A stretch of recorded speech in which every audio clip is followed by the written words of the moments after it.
ধরেন মির্জা ফখরুল 2 দিন আগে কি বলল, যে তারা যদি ক্ষমতায় আসে তারা আওয়ামী লীগের সব মামলা প্রত্যাহার করে নেবে। সেটা সে আবার ব্যাখ্যা দিয়েছে বিভিন্ন জায়গায়, কিন্তু ব্যাখ্যাটা হয় নাই। আপনি কোথাও যদি কিন্তু দাড়ি কমা কোনো কিছু দেন নাই, আপনি বলেছেন তাদের মামলা প্রত্যাহার করে নেওয়া হবে। আপনি প্রত্যাহার করার কে?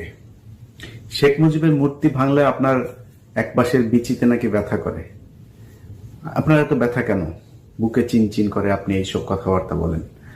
আপনি কয়দিন আগেও আপনার আওয়ামী লীগকে ছাড়া আপনি নির্বাচনে যেতে চান না, নির্বাচনে আপনি আওয়ামী লীগকে চান, আপনি চুপ্পুকে চান, আপনি ওয়াকারকে চান, আপনি হা না ভোট চান না। আপনাদের সাথে জনগণের এত সাংঘর্ষিক অবস্থা কেন? যা যা হচ্ছে, যা যা ছিল, আওয়ামী লীগ যা করতো সব কটা